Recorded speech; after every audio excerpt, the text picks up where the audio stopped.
Y hoy quiero compartir con ustedes un tema de la palabra. Ya le va a aparecer la imagen que se llama así: la cueva. Hoy vamos a hablar de un tema titulado La cueva. Y quiero invitarle que me acompañe a la palabra del Señor en una porción muy especial de un salmo escrito, entre otras cosas, por David. Antes de que lo leamos, quiero contextualizarte un poco en este momento histórico. El primer libro de Samuel, en el capítulo 22, nos cuenta que David, luego de ser perseguido por quien era su jefe, su patrón, su rey, porque lo quería matar. David no le había hecho nada malo, pero el rey se había ensañado en contra de él. Así que David, huyendo por su vida, va a esconderse nada más y nada menos que en una cueva. Y hasta el nombre de la cueva lo dice la Biblia: la cueva de Adulam. Un lugar no precisamente cómodo para vivir, un lugar no precisamente cómodo para habitar, pero sí un buen lugar para esconderse y aislarse del peligro, aislarse de la crisis, aislarse de lo que eran sus dificultades. El primer libro de Samuel nos cuenta que David estuvo ahí, que le llegó compañía y que luego salió de aquella cueva, pero no aborda más detalles al respecto. Solamente unos libros después y muchos capítulos después te encuentras con este libro de Salmos, donde te topas con una canción que David escribió mientras que estuvo en la cueva de Adulam. Así que lo que hoy te voy a leer fue lo que inspiró a David a adorar al Señor mientras que estaba en un momento de persecución, de dificultad y de crisis. Quiero que por favor lo leamos. Ahí le va a aparecer en la pantalla. Dice el Salmo 142, desde el versículo 2 hasta el versículo 5. Expongo mis quejas delante de él y le cuento todos mis problemas. Cuando me siento agobiado, solo tú sabes qué camino debo tomar. Vaya a donde vaya, mis enemigos me han tendido trampas. Busco a alguien que venga a ayudarme, pero a nadie se le ocurre hacerlo. Nadie me ayudará. Y digo, dice el versículo 4, a nadie le importa un bledo lo que me pasa. Entonces oro a ti, oh Señor, y digo, tú eres mi hogar, mi lugar de refugio. En verdad, eres todo lo que quiero en la vida. Y estas hermosas palabras de David, escritas en la cueva de Adulam, me resultaron muy valiosas y muy significativas, porque detrás de lo que acabo de leerle, encontré tres conclusiones a las que David llegó en el momento de la cueva.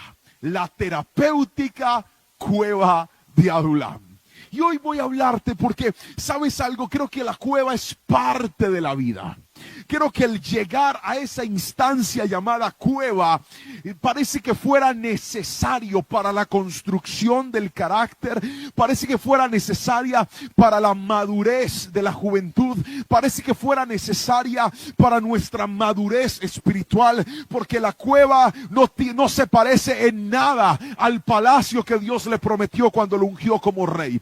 La cueva no se parece en nada a la victoria que Dios le prometió cuando lo ungió como rey y cuando lo vio y le permitió matar a Goliat, en este caso a David. La cueva no se parece en nada. ¿Pero por qué, pastor? Aunque Dios había trazado un futuro tan maravilloso para David, lo tenía que procesar a través de una fría y oscura cueva. La cueva representa esa temporada y esa etapa a la que llegas a raíz de cosas en las que tú dices, pero yo me he esforzado por hacer las cosas bien, me he esforzado por vivir de una manera intachable, me he esforzado por vivir de una manera correcta, me he puesto juicioso, he dejado malos hábitos, me he alejado de lo que a Dios no le agrada, pastor, y sin embargo ahora me tocó esconderme en una cueva. Puedes entrar a la cueva por problemas personales, por problemas familiares, por problemas sentimentales. Hay muchas cosas que te pueden llevar a la cueva. A David lo llevó a la cueva a hacer lo correcto. Mire, David en ningún momento planeó ofender al rey. Permítame remontarme a la historia para luego entrar a estas tres conclusiones que van a ser el eje vertical de este mensaje.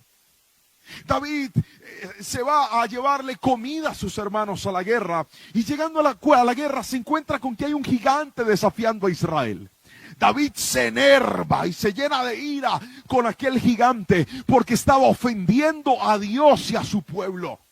David, indignado, decide matar y enfrentarse a Goliat, y va y pregunta y dice: a ver, ¿qué le van a dar al que mate a este gigante? Y le dan los tres premios. Le dicen, pues 3 cositas, imagínese usted.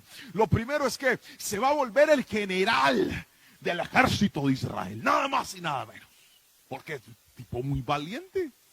Lo segundo, lo van a exonerar de impuestos. Eso a la época de hoy sería como: no pague en Cali, no pague recibo de los servicios, no pague predial, no pague megaobras, nada de eso.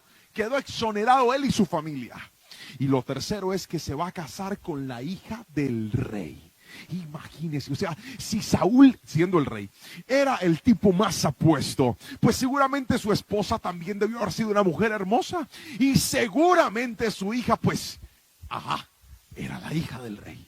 Así que David tenía la oportunidad de quedarse con esos 3 premios: ser el comandante del ejército del rey, quedar exonerado de impuestos para el reino, y además volverse yerno del rey. Todos conocemos la historia de David mata al gigante con la ayuda de Dios, con una actitud arrolladora. Dios lo respalda y pues tuvo que hacerse acreedor a los premios. Sin embargo, ahora David, por hacer lo correcto y por hacer las cosas bien, había terminado en una cueva. Y es que aunque hagas las cosas de manera correcta, la cueva es parte del proceso. Aunque tú digas: voy a hacer las cosas bien, pastor, pero al pie de la letra, la cueva es parte del proceso. Pastor, metí las patas, me equivoqué, le fallé al Señor. La cueva es parte del proceso. Porque en el capítulo 22 del primer libro de Samuel, en el versículo 1 en adelante, dice que a la cueva a David le llegó gente emproblemada, endeudada, sin ganas de vivir. O sea que la cueva no es solamente para el que hace lo correcto, también es para el que hace lo incorrecto. No hay forma de que te escapes de un proceso llamado la cueva. Alguien tiene que escribir eso. Dije, no hay manera de escaparse de un proceso llamado la cueva. Y en este caso, David sacó 3 conclusiones, y son las que te quiero enseñar en este momento. ¿Está listo para escribir la primera? Por favor, tome nota en el chat que llegue ahí. Primero, en la cueva es donde estás solo. Otra vez, en la cueva, primera instancia, es donde estás solo. El versículo 4 dice lo siguiente: busco a alguien que venga a ayudarme, pero a nadie se le ocurre hacerlo. Nadie me ayudará. A nadie le importa un bledo lo que me pasa. David se está desahogando. David está diciendo: estoy en esta cueva y nadie me está dando la mano. Estoy solo. Nadie viene a preguntarme cómo estoy, qué me pasa, qué necesito. No, quedé solo. Y es que la cueva te enseña en la vida que la soledad es parte del proceso de crecimiento. La soledad es parte del proceso de madurez. La soledad no es mala. La soledad es buena porque la soledad te enseña a valerte por ti mismo. Hay personas que todo se lo tienen que hacer, todo. Les tienen que tender la cama, les tienen que lavar la ropa, les tienen que cocinar. Todos se lo tienen que hacer. Déjame decirte, la soledad es buena porque la soledad te enseña que si no haces ciertas cosas, no pasan. Pero algunos jóvenes no le han dado valor a la soledad. La soledad no solamente es buena para crecer en nuestros hábitos, para valernos por nosotros mismos. La soledad también es buena para madurar sentimentalmente. Mire, cuando Dios creó al hombre y a la mujer, creó al hombre y lo dejó por un espacio de tiempo solo. Dios no dijo: vamos a crear al hombre y a la mujer, y cogió barro, puso al hombre, lo durmió, le sacó la costilla y creó a la mujer de la costilla. No, Dios dejó al hombre por un tiempo solo. Lo puso a trabajar, lo puso a valerse por sí mismo, le enseñó a que se ganara la vida, a que fuera productivo, y luego de ser productivo, ahora sí dijo, no es bueno que el hombre esté solo, y entonces le dio su ayuda idónea. Dicho de otra manera, mientras que tú no aprendas a estar bien solo, jamás aprenderás a estar bien con alguien más. Porque la soledad te enseña a darte valor a ti mismo. La soledad es parte de una etapa de la vida. Hay muchachos que rápidamente se quieren casar, rápidamente quieren ir, van y se casan, toman esa decisión tan importante y a los 5 o 10 años están aburridos. Dicen, no, me faltó conocer el mundo, me faltó conocer la vida, yo me privé de muchas cosas, y terminan dándose cuenta de que no vivieron a plenitud cada una de sus etapas. La soledad, vuelvo a repetirte, no es mala. La soledad es necesaria. Porque la soledad, ya te lo dije, nos enseña que aunque los demás te den la espalda, que aunque los demás se alejen, que aunque los demás no estén, hay alguien que siempre va a estar contigo. Permíteme contarte la historia de un hombre que conocí en la cárcel de Popayán. Es un hombre con una historia terrible, está muy lejos de su ciudad natal. Él vive en la costa, era de por allá, y estaba preso en Popayán, al sur de nuestro país. Y me cuenta que a raíz de las cosas que había cometido, en sus delitos y en su pasada manera de vivir, pues tenía muchos amigos, muchos conocidos, porque andaba con dinero. Y el dinero atraía a muchas personas hacia él. Pero claro, cuando cae preso, pierde sus recursos, pierde su dinero, pierde todo. Y es que por alguna razón todo lo que te ganes de manera mala vida se te va rápido. Todo lo que tomas robado se te acaba rápido. Todo lo que tomas en maldición se te acaba rápido. Porque lo que está en maldición no permanece, se degrada, se daña, se embolata, se pierde. Él pierde absolutamente todo, su familia muy necesitada, su familia en unas condiciones económicas terribles, pues no tienen cómo irlo a visitar. Los que se hacían llamar sus amigos tampoco aparecían, estaban lejos de todo el mundo y además estaba solo. Y fue en esa soledad donde él me decía, pastor, las frías noches en esa celda, en una cárcel, en medio del monte en Popayán, donde no habían edificios que pudieran detener un poco la brisa de la noche, de la mañana, del día, en una ciudad tan fría como esa, los barrotes de hierro, el concreto en las paredes, era muy frío. Yo ahí estaba solo, pastor, no tenía a nadie, no habían amigos, no había familia para visitarme, estaba solo. Y fue en esa soledad donde dejó de escuchar las voces de tantas personas, donde su oído se agudizó para escuchar la voz del que nunca te va a dejar solo, del que siempre va a estar contigo. Y ese es Dios, el mismo Dios que tomó a este hombre que aunque se equivocó, a este hombre que aunque falló, a este hombre que aunque tomó malas decisiones, y le devolvió la esperanza, porque apareció Dios a decirle, aunque te equivocaste y aunque fallaste, a ti también te amo, por ti también morí y contigo tengo un propósito. Y en medio de lágrimas me decía, pastor, si no hubiera sido por Dios, hace rato hubiera acabado con mi vida, porque fue Dios el que me devolvió el sentido. La soledad te enseña que aunque todo el mundo se vaya, Dios siempre estará a tu lado. Yo quiero que alguien haga una declaración en esta noche y lo diga, te escriba conmigo y diga, aunque todos se vayan, Dios siempre se quedará a mi lado. La soledad te ayuda a escuchar de nuevo la voz de Dios. Pastor, estás haciéndole una defensa a estar solo. Y no, lo que te quiero enseñar es que es parte del proceso. Es parte de la vida. Es más, tú sabes que estás listo cuando en tu soledad no te cargas con las demás personas. Hay gente que dice cosas como, yo estoy solo porque el amor es para ignorantes. Por eso me voy a quedar solo, porque esos enamorados parecen unos boitos ahí, picaflores. No. Cuando tú estás alegre, contento y el proceso de la soledad te ha servido, no hablas mal del que está enamorado. Simplemente tú dices, bueno, gracias al Señor, estoy solo en este momento, esperando que llegue mi turno de casarse o de... Pero usted está ahí feliz, no está mal hablando de los demás. Por ejemplo, usted sabe que la soledad le ha hecho bien cuando no está cargado en contra de su familia. Hay gente que dice, me voy a ir de la casa porque es mejor vivir solo que mal acompañado. Yo no quiero saber nada de esa señora, de ese señor, de esos hermanos míos. Soy libre, libre como el ave que escapó de su prisión y puede al fin volar. No, usted sabe que la soledad le ha hecho bien, porque aunque está solo, está bien con sus relaciones personales. Puedes hablar bien con tu mamá, con tu papá, con tus familiares. Hay amor, hay respeto, hay unidad, aunque aprendiste a estar solo. Pero cuando la soledad, escribe esto por favor, cuando la soledad alimenta mi resentimiento, entonces estoy enfermo. La soledad no es para que te cargues con todo el mundo. La soledad no es para que te enojes con todo el mundo. La soledad no es para que pongas a todo el mundo en su lugar. La soledad es para que tú te pongas en el lugar correcto delante de la presencia de Dios y madures en la vida. Alguien tiene que escribirme amén y poner un muñequito así. Pero voy a darle lo segundo, que es parte del proceso. No solamente es donde estás solo, sino que ya se lo decía entre líneas hace un momento.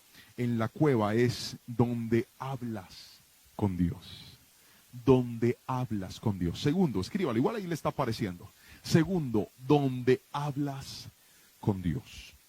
El versículo 2 dice, expongo mis quejas delante de Él y le cuento todos mis problemas.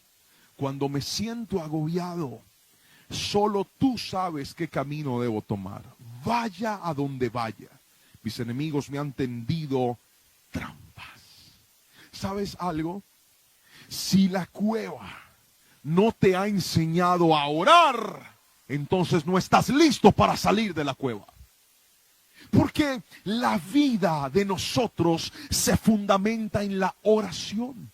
Un joven que no tenga una vida de oración será un joven con una espiritualidad muerta.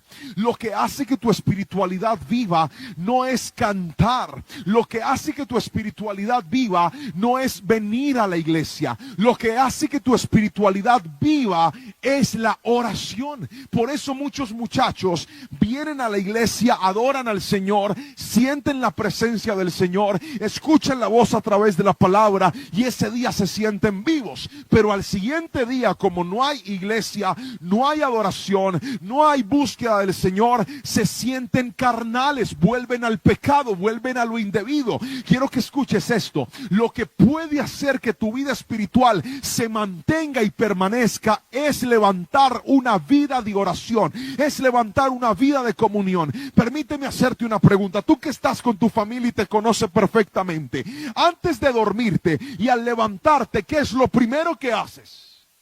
Si la respuesta es que te duermes viendo el celular y hasta te ha cascado en la frente, se te cae ahí en la cara, y cuando te levantas con esos ojos lagañosos, así medio cerrados, lo primero que haces es prender el celular a ver qué mensajes o qué llamadas te han llegado. Lamento decirte que hay algo que no está funcionando bien. ¿Sabes cómo cambiaría tu vida si antes de dormir te cierras tus ojos y le dices: Señor, gracias por este día, gracias por darme la vida, gracias por todo lo que has hecho conmigo, gracias por lo que me enseñaste, gracias por lo que pude vivir? Te pido que esta noche me des descanso, que le des descanso a mi cuerpo, que Padre Celestial, todo sueño, todo pensamiento contrario a ti se vaya en el nombre de Jesús. Gracias por amarme aunque no soy el mejor, gracias por amarme aunque no soy el más calificado, gracias por perdonarme porque tu amor me ha atrapado. Y te vas a dormir. ¿Te imaginas qué sucedería si al levantarte lo primero que haces es dar media vuelta, caer de rodillas en tu cama y decirle: Señor, este día lo consagro en tus manos, ayúdame a no fallarte, ayúdame a no pecar, ayúdame a vivir de una manera correcta, ábreme las puertas que el mundo me quiere cerrar, ciérrame las puertas que el mundo me quiere abrir, mi vida está en tus manos porque yo dependo de ti? Puedes estar seguro que cuando te levantes como un joven de oración, tu vida va a ser transformada. Cuando te levantes vives como un hombre y una mujer de oración, tu futuro va a ser transformado. Porque cuando luchas en tus fuerzas, tu futuro está en tus fuerzas. Pero cuando luchas en la oración, tu futuro está en la boca de Dios. Y lo que Dios ha prometido para ti es grande y significativo. Alguien tiene que escribir eso. Diga, la oración me va a dejar encontrar un futuro grande y significativo. Por eso Jeremías, el capítulo y el versículo más famoso de la oración dice: clamen a mí y yo les voy a responder y les voy a enseñar cosas grandes y ocultas que ustedes no conocen. La oración no ha perdido su vigencia, la oración no ha caducado, la oración no se ha muerto. Los que se están muriendo son esta generación que no quiere orar, pero tú te vas a levantar, tú vas a resucitar como los huesos secos de Ezequiel y vas a decirle: Señor,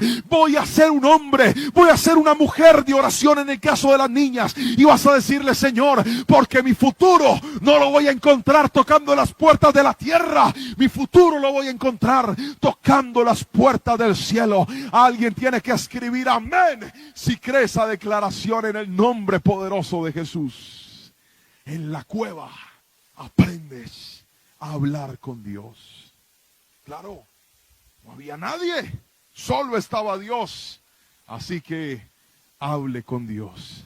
Es muy probable que si haces memoria de las peores crisis de tu vida, de los momentos de más temor, más miedo, más ansiedad que hayas vivido, es muy probable que en esos momentos haya aparecido una oración.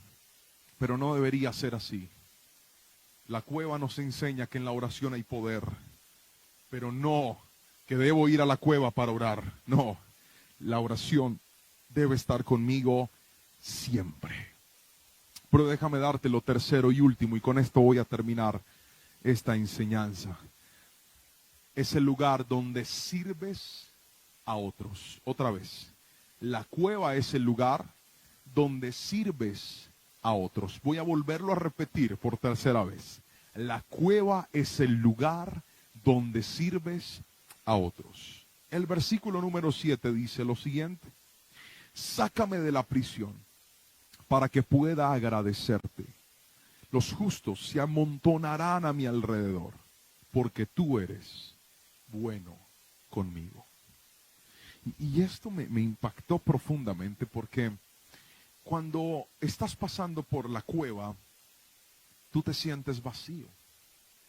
Cuando estás pasando por la cueva, tú sientes cierto despropósito en tu vida y dices: pero ¿por qué, Señor? Estoy mal, no tengo que dar, no tengo cómo ayudar a otras personas, no, antes necesito recibir. Pero lo que me llama la atención de la cueva es que parte de la terapia formativa de Dios es que cuanto peor estás, cuanto más necesitado estás, más Dios te hace dar a otros. Y esto quiero que no lo vaya a malinterpretar, porque no estoy hablando de que mientras que estés en pecado puedes hacer el ejercicio ministerial sin inconvenientes. No, de eso no te estoy hablando. De lo que te estoy hablando es que parte del proceso de restauración de nuestra vida comprende entender que Dios nos llamó a dar y no solamente a recibir. El capítulo número 22 del primer libro de Samuel nos dice que a David le empezaron a llegar personas. El versículo 2 dice: luego comenzaron a llegar otros. Primero le llegó su familia. Escuche esto, primero la familia. O sea, David se fue a esconder a la cueva con parte del ejército leal que tenía.